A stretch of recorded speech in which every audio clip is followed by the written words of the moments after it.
Residue find out करने के लिए ये सारे फॉर्मूलेज हैं। सो यहाँ से हमारा नेक्स्ट टॉपिक स्टार्ट हो रहा है, रेसिड्यू। रेसिड्यू किस तरह से निकालना है, क्या होता है, वो सब कुछ हम डायरेक्टली एग्जाम्पल में देखेंगे। So first formula is, if our singularity is simple pole, अगर सिंपल पोल आ गया तो कोई सिंगुलैरिटी अगर सिंपल पोल है तो उसके करस्पॉन्डिंग रेसिड्यू क्या होगा, residue of z equals to a, ये आर ई एस मतलब residue of z equals to a is equals to limit z tends to a z minus a f of z। Second होता है, if our singularity is pole but not simple, मतलब order कुछ ना कुछ हो सकता है। तो suppose z equals to a is pole of order, division में जो भी वो टर्म है ना उसका सपोज पावर है m, ऑफ ऑर्डर m। तो then to find the residue, it is a residue at z equals to a is equals to 1 upon m minus 1 factorial 5 raised to the power m minus 1 of a।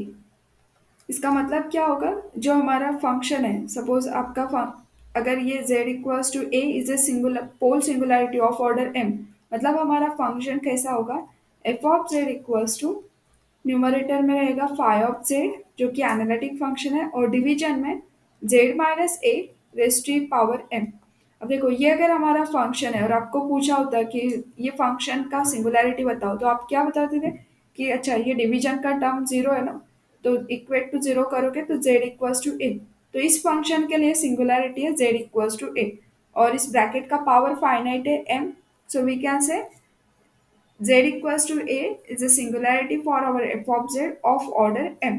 तो अगर इस type का situation है तो ये analytic function का क्या करेंगे हम, जितना पावर ऑफ ब्रैकेट है उससे एक कम डेरिवेटिव, और जितने टाइम्स फंक्शन को डिफरेंशिएट किया है उतना फैक्टोरियल आएगा डिवीजन के अंदर।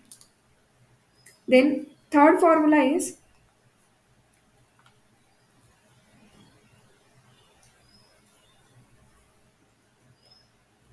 ये z equals to infinity.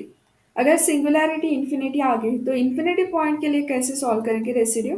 So residue for z equals to infinity is -1 upon 2 pi i, sorry,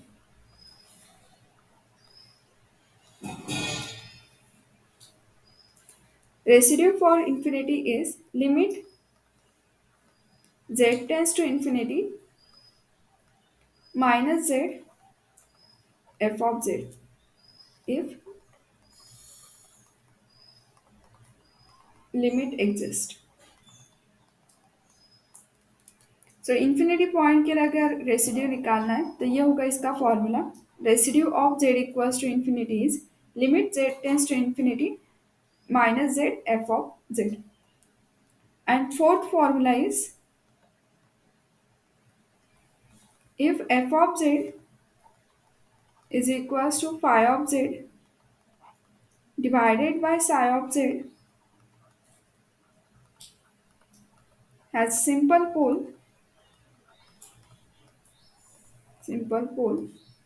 at z equals to a। इसके पास में सिंगुलैरिटी है और वो कैसे है, singularity simple pole at z equals to a।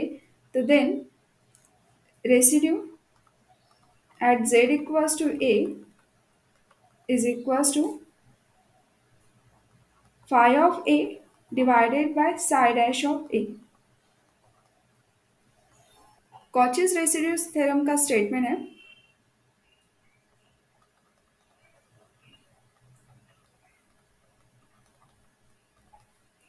if f of z is an analytic function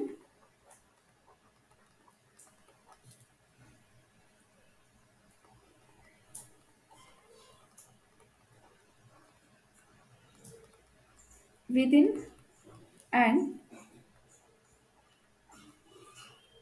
on a close contour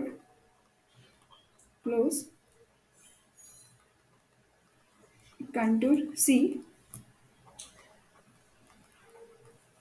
except at except at a finite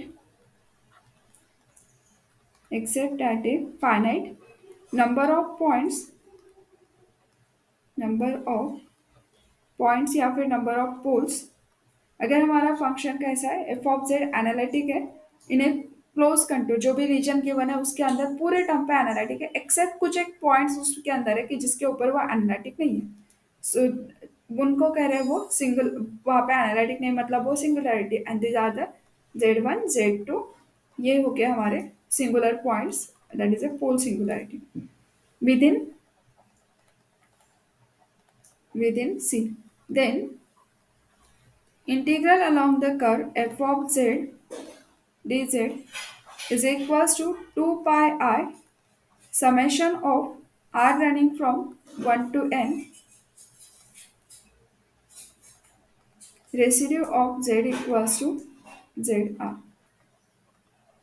Solve integral along the curve 1 plus z divided by z 2 minus z dz, where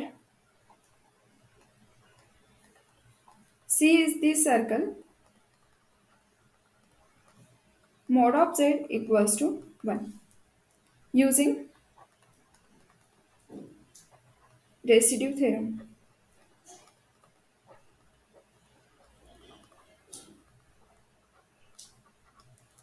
इस theorem की help से इस integration को solve करना है। अब ऐसे assume करो कि आपके पास में यहाँ पे नहीं लिखा है कि using the residue theorem we how to solve this integral.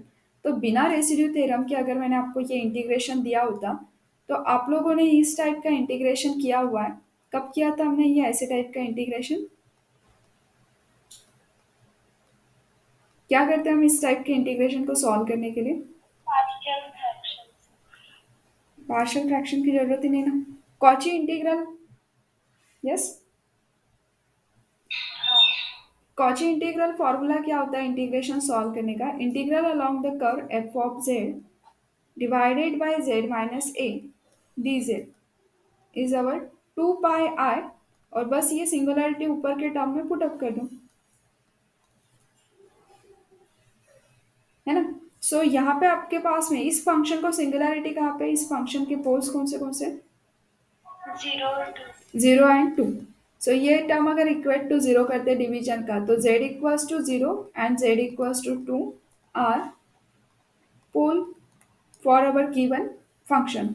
So this are the pole, and इसमें से कौन सा हमारे रीजन के अंदर ला होते हैं उसी के करस्पॉन्डिंग हमें सॉल्व करना पड़ता है। तो हमारा यहाँ पे C जो है it is a mod of z equals to 1। So circle का सेंटर है 0, रेडियस है 1।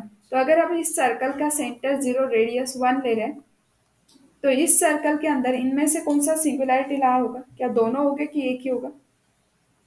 जीरो वाला, सिंपली जीरो वाला ला होता है। तो z equals to 0 lies inside mod of z equals to 1, और सिर्फ इसी के अलॉन्ग फिर सॉल्व करना है। तो इसके अलॉन्ग ही सॉल्व करना है। तो मैंने आपको कहा था कि then this integral is equals to 1 plus z divided by z 2 minus z d z is equals to 2 pi I, ये लिख दो। और फिर बाद में क्या करना है, ये सिंगुलरिटी को पुटअप करना है, पूरे टर्म में पुटअप करो एक्सेप्ट जहाँ पे प्रॉब्लम है वो छोड़ के। तो आपने क्या किए थे, ये 1 प्लस 0 डिवाइडेड बाय डिवीजन में यहाँ पे z, इस टर्म से ही हमें ये सिंगुलरिटी आ रही, तो इसको छोड़ के बाकी पूरा टर्म हमारा function. So it is a 2 minus 0, that means final answer is pi i. याद आ रहा है, ये यूनिट नंबर 3 के अंदर हमने किया था,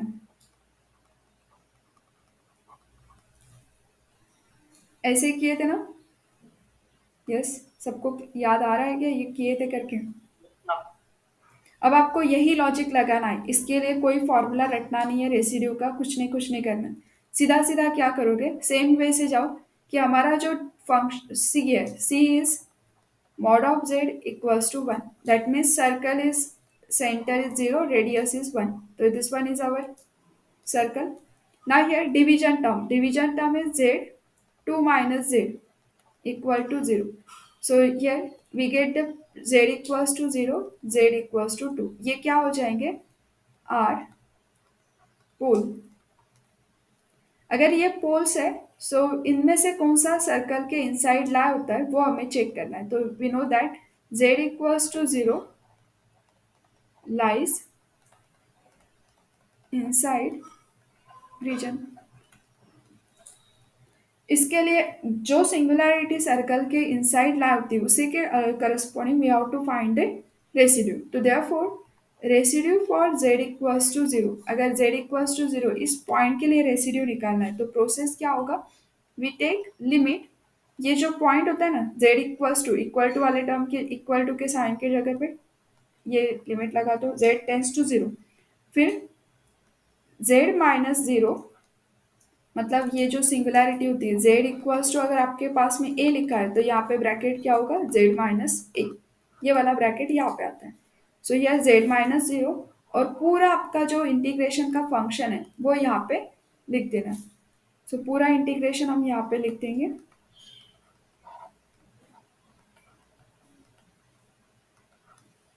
इसमें से ये z z वाला टर्म कैंसिल आउट हो जाएगा, तो मैं यहाँ पे कैंसिल नहीं करती हूँ, या फिर करना होगा तो दूसरे कलर से कर देते हैं। ये z minus 0 is nothing but z, और यहाँ पे डिवीजन में भी क्या है? z। तो इसी को एक्चुअली हम क्या कर रहे हैं, ये टर्म को कैंसिल आउट कर रहे हैं। अब न्यूमरेटर का ये z माइनस 0 का ब्रैकेट और ये z अगर कैंसिल आउट होता है तो then find the limit of remaining term. So here limit z tends to 0 1 plus z divided by 2 minus z, so it is a 1/2। अब देखो आपने यहाँ पे क्या किया है, आपको z इक्वल्स टू 0 पुटअप करना है, तो इस पूरे फंक्शन में पुटअप करना है z इक्वल्स टू 0, एक्सेप्ट कहाँ पे नहीं पुट करना है? Accept this term. सो वही तो यहाँ पे हुआ ना कि एक्सेप्ट जो जो जो टर्म को आप एक्सेप्ट बोल रहे हो उस टर्म को कट कर दो, कट करने के लिए उसको मल्टीप्लाई किया ताकि ये डिवीजन और न्यूमरेटर का टर्म कैंसिल। सो लॉजिक वही है और वही यही आंसर आ गया। तो देयरफॉर इंटीग्रेशन का फॉर्मूला क्या कहता है? By residue theorem integral is this function 2 minus z dz is equals to, by residue theorem integration is 2 pi I और sum of residues। तो यहाँ पे हमारे पास में एक ही सिंगुलैरिटी अंदर थी, इसके लिए एक ही रेसिड्यू हमारे पास में आया, और एक ही रेसिड्यू अगर आया है तो उसको यहाँ पे डाल दो। तो therefore we get the answer pi I। So exactly इस मेथड से सॉल्व करो इंटीग्रल के, इस मेथड से we get the exactly same answer. Thank you. Like, share, and subscribe.